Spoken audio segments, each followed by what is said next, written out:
आपके घरों में भी गरीब लोग झोंपड़ी बंद जो गा बजा के या कुछ ऐसे ही मांग के अपना गुजारा करते हैं, तो उनके पास और कोई साधन नहीं होता, तो वो क्या करते हैं कि गांव-गांव में जाके, घर घर में जाके एक आध भजन याद कर लेते हैं। उनसे पूछोगे ना तो उनको दो चार तो याद ही होते हैं।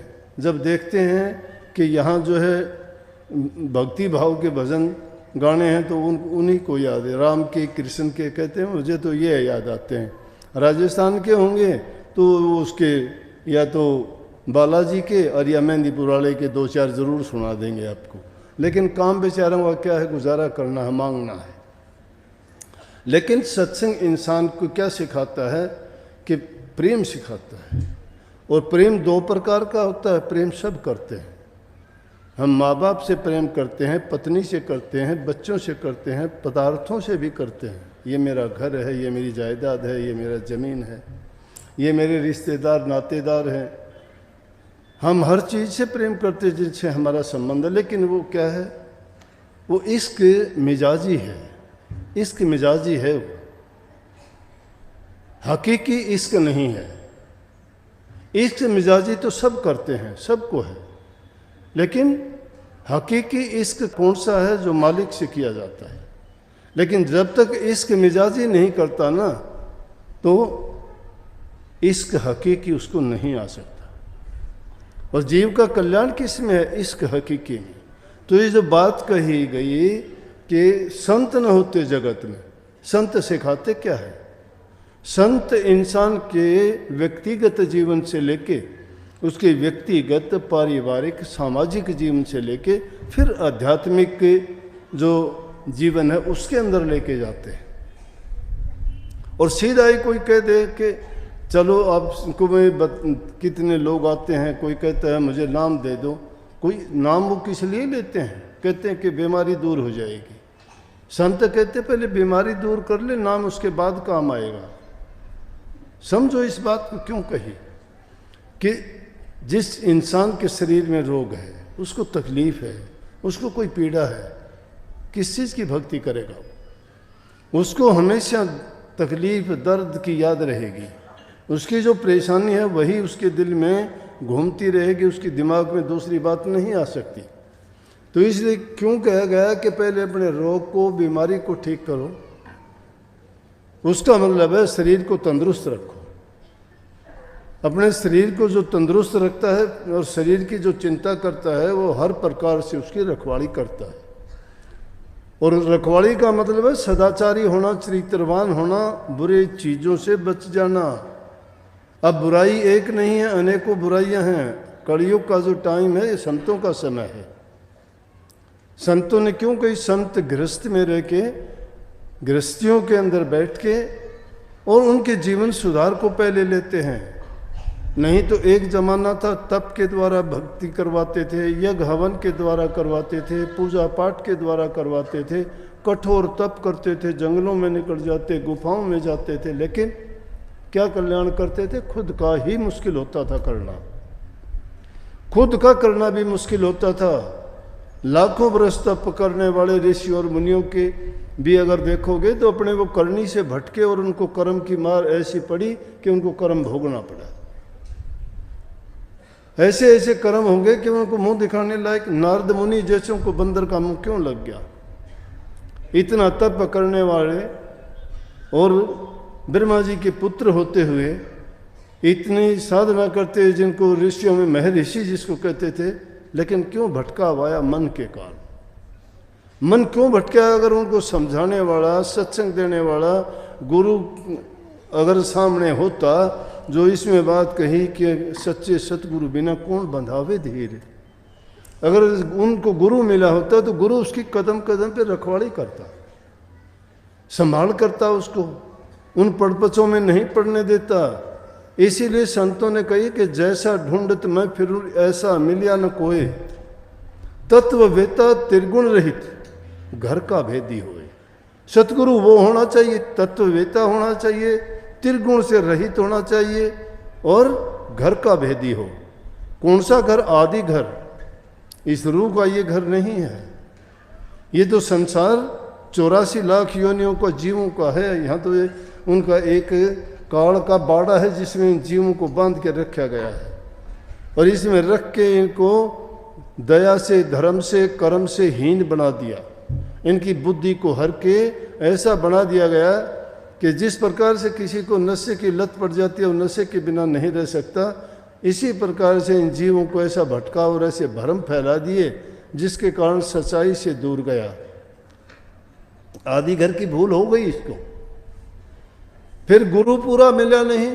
इस युग के गुरुओं की सुन लो, गुरु पाखंड, गुरु दुकान बना ली, गुरु ने धर्म को धंधा बना लिया, लुटेरे बन के कोई बताए नहीं, ज्ञान खुद को नहीं, चेले भी बना दिए, वो भी सत्संग देने लगे कि मेरे बाद ये चेला होगा, ये गुरु होगा, ये गुरु। अरे गुरु तो तू भी नहीं बना, तू किसको गुरु बना देगा? दाढ़ी रखने से गुरु नहीं बन जाता, पगड़ी बांधने से गुरु नहीं बन जाता। अरे मन को रोकने की कभी कोशिश नहीं की, बुराइयां कभी तूने त्यागी नहीं, जन्म से तू जिन बुराइयों में खुद पनपे है, इस पाप का पेड़ बना खड़ा कि जो तुझे छुएगा वो भी पापी बन जाएगा, फिर किसको धर्म और कर्म की लगन होगी? इसलिए कही कि तत्व मेहता गुरु नहीं मिला, त्रिगुण रहित गुरु जिसको नहीं मिला, घर का भेदी गुरु जिसको नहीं मिला, वो जीव को कहाँ लेके जाएगा? इसलिए वो जीवों को काट के खूंटे से बांध देते हैं और कहते दूसरे गुरु के पास मत जाना। क्यों नहीं जाना दूसरे गुरु के पास? उनको पता है तुम्हारा भेद खुल जाएगा, तूने तो कुछ बताया नहीं है, दूसरे बताएंगे, ये कहेंगे कि गुरुजी उसने तो ये बताया, मुश्किल हो जाएगी। ऐसा हुआ था, नानक साहब चले गए, मक्का मदीना में चले गए, और वहाँ जाके जब सत्संग करने लगे तो जब वहाँ के जो लोग थे उन्होंने नानक साहब की जो रूहानी बात सुनी, सुन के हैरान हो गए। अपने गुरु से जाके कहने लगे, जी आप तो कहते हो कि अंदर में ये चीज़ है, कि वो तो अनेकों अनेक पाताल बताते हैं, अनेकों अनेक आकाश बताते हैं, अनेकों अनेक वहाँ पुरियाँ भवन बताते हैं, आप तो कहते हो वहाँ एक ही जगह है। बोला कि ऐसा कौन है काफिर है, जाओ उसको पत्थर मारो। और पत्थर मारने के लिए भेज दिया, क्योंकि सच्चाई थी। जब वो पत्थर मारने के लिए गए तो जो ही पत्थर मारने लगे उनके हाथ वहीं के वहीं रुक गए, ऊपर के ऊपर पत्थर हाथ में, हाथ वहीं रुक गए। मुश्किल होगी। किसी ने जाके बताया कि आपके शिष्य इस तरह से कोई महापुरुष आए हैं और उनको पत्थर मारना शुरू कर दिया, लेकिन वो तो बुरी हालत होगी, वो कोई सिद्ध पुरुष है, उसने ऐसी शक्ति, उनको शक्ति से श्राप कोई दे दिया कि जिसके कारण उनके हाथ ऊपर ही रुक गए। जाके कहने लगे, उन्होंने भी सोच लिया, उन्होंने अपनी लाख कोशिश करी, उनके हाथ नीचे नहीं आए। नानक साहब से जाके बंदगी की, माफ़ी मांगी, उनके हाथ नीचे आए, पत्थर हाथ से गिरे। कहने लगे कि आप ऐसे ऐसे कहते हो, कि बोले हाँ। बोला दूसरों को दिखा भी सकते हो? बोला क्यों नहीं, तत्ववेता थे, त्रिगुण रहित थे, घर के भेदी थे। बोले क्यों नहीं, दिखा सकता हूँ। बोला मुझे दिखाओगे? बोले हाँ चलो आओ दिखाता हूँ। बोला कि मैं तो नहीं, और किसको? बोला ये मेरा बेटा है, इसको दिखा दो, इसको ले जाओ। बेटा शिष्य को भी कहते हैं और बेटे को भी कहते हैं। तो उसको नानक साहब ने कहा कि आंखें बंद करो, और आंखें बंद करे। जब उसकी सूरत को खींचा और उसकी सूरत को जब अंतर रूहानी मंडलों के अंदर लेके गए, तो वहाँ साथ नानक साहब और वो घूमते घुमाते सब पुरियों में, सब भवनों में, सब जहाँ सब मंजिलें उनको दिखाई, जो रूहानी दर्जे थे सब घुमा फिरा के बड़े खुश हुए। और वहाँ से जब वहाँ पे कड़ा प्रसाद बनने लग रहा था, कहने लगे खा लो, और तेरे उसके गुरु के लिए भी लेके चल, गरम गरम। उन्हें वो प्रसाद वहाँ लिया और लेके अपने गुरु के लिए भी लेके जब चल दिया, और बोले कि चलो वापस चलते हैं। बाहर आए तो वहीं मक्का में ही बैठे थे। बोले कि देखो, उसके गुरु कहने लगे आपने देखा ना? बोला जी बिल्कुल देखा, सब चीज़ दिखा के लेके आ रही है, देखो मैं कड़ा प्रसाद भी लेके आए। कहने का मतलब ये है कि ऐसे गुरु जो तत्ववेता हैं, जिन्होंने घर के भेदी हैं, घर तक पहुँचे हुए हैं, वो आपको भी पहुँचा देंगे। जो खुद बुझा हुआ दीपक है वो दूसरे को कैसे प्रकाशित कर देगा? इस युग में संतों का आया तो ये था कि समय संतों का ये है, संतों ने ही वो जागृति लेके आए, स्वामी दयानंद जैसे समाज सुधारक आए, जो भ्रमों में पड़े ऐसे लोग थे कि सब तरह से पाखंड में फंसे हुए थे, आडंबरों में फंसे हुए थे, उन कुरीतियों में फंसे हुए थे।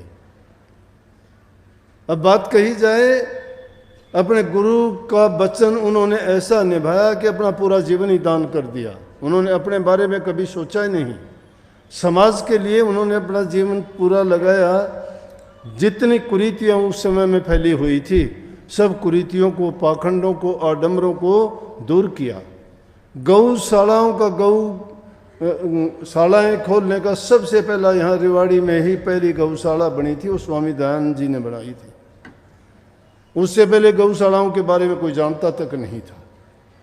धर्म परिवर्तन हो रहा था, अपने सनातन धर्म को कोई जानता ही नहीं था, भूलते जा रहे थे लोग, दूसरे धर्मों में लोग जा रहे थे, विधवा विवाह नहीं होते थे, बड़े अधर्म पाप कर्म होते थे। तो सब के सब वो समाज को सुधारा उन्होंने। जब तक सुधारवादी इंसान नहीं होगा, उदारवादी जब तक नहीं होगा, प्रेमवादी कैसे होगा? जब प्रेम दिल में नहीं है तो भक्ति भी नहीं कर सकता। भक्ति पे रास्ते, इसलिए मैंने कहा कि इश्क मिजाजी होगा पहले आदमी। जिसके दिल में प्यार नहीं है, तुम अपने माँ बाप से प्यार नहीं करते, भाई बहन से प्यार नहीं करते, परिवार के लोगों से नहीं करते, गुरु से तुम्हारा प्यार नहीं है, परमात्मा से प्यार तुम कैसे कर लोगे? नहीं हो सकता। लेकिन जब ये इश्क मिजाजी होगा तो वो इश्क हकीकी होगा, वो हक है उसमें, वो आदि पुरुष जो है उससे तभी आपका प्यार, तभी उसके दर्शन पा सकोगे, तभी उसका दीदार कर सकोगे। इसलिए संतों ने कहा कि पहले दया का, प्रेम का और धर्म का पालन करना सीखो। धर्म किसी नाम का नाम ले दिया, ये राधा स्वामी है, ये बुद्ध धर्म है, ये जैन धर्म है, ये सिख धर्म है, अरे ईसाई धर्म है, ये मुसलमान, ये धर्म नहीं है, ये तो फिरके बने हुए हैं। धर्म तो एक ही है, मानव धर्म। और उस धर्म को जो इंसान समझ जाता है, उसके अंदर सारी खूबियाँ आ जाती हैं। सब धर्मों ने एक ही प्रचार किया है कि किसी की बुराई ना करो, पाप कर्म ना करो, किसी का दिल ना दुखाओ, किसी की चीज़ों को तुम चोरी से, छीना झपटी से, हेरा फेरी से ना अपनाओ, अपने हक हलाल की कमाई करके खाओ, तुम्हारा हृदय मन शुद्ध होगा, तुम्हारा जीवन पवित्र होगा। दूसरे को जबान से दो, न तन से दो, न मन से दो। तीनों प्रकार से हमारे शास्त्रों का लेख है, मनसा वाचा कर्मना, दुख काहू मत दे, ऐती रहनी जो रहे सोई शब्द रस ले। उस शब्द का रस अगर लेना चाहते हो तो मन से, वचन से और कर्म से, हर प्रकार से आप पवित्र बनो। पवित्र कैसे बनोगे? पवित्र काम करोगे तब बनोगे। घर में रहते हुए माँ बाप की सेवा करो, ज़रूरत के समय उनको जो ज़रूरत होती है वो ज़रूरतें पूरी करो। जब उनकी सहायता करते हो, मदद करते हो, प्यार से उनसे बात करते हो, उनका दुख दर्द तकलीफ और पीड़ा को पूछते हो, तो वो कितने खुश होते हैं। अभी मैं बैठा हुआ था, एक बेचारी माई परेशान, वो बहुत शुगर से। अब वो लड़कियां उसको कहने लगी जल्दी चल जल्दी चल। बोली भाई धक्के ना दो, मेरे से चला नहीं जाता, मैं शुगर की मारी पड़ी हूँ। अब उसकी पीड़ा तो वो समझती थी ना, उसमें बेचारी में चलने की हिम्मत नहीं। ये कहते हैं तू दौड़, वो कैसे दौड़ेगी? मैंने उसको देखा, पास बुलाया, बोला कि धक्के मारते, मैं धक्के नहीं मारते। आपके दिल में पीड़ा है, दर्द है, इसलिए आप हाथ लगाना भी बर्दाश्त नहीं कर सकते, आपको धक्का लगता है। अगर आप खुश होते ना दिल से और आपको कोई हाथ लगाता तो मुड़ के आप उसको हंस के जवाब देती। तो इंसान के खुद के दिल में जब पीड़ा और दर्द होता है ना, वो दूसरे को सुख नहीं पहुंचा सकता। जो इंसान खुद सुखी होगा वो दूसरे को सुखी बना सकता है और उसको सुखी देखना भी चाहता है।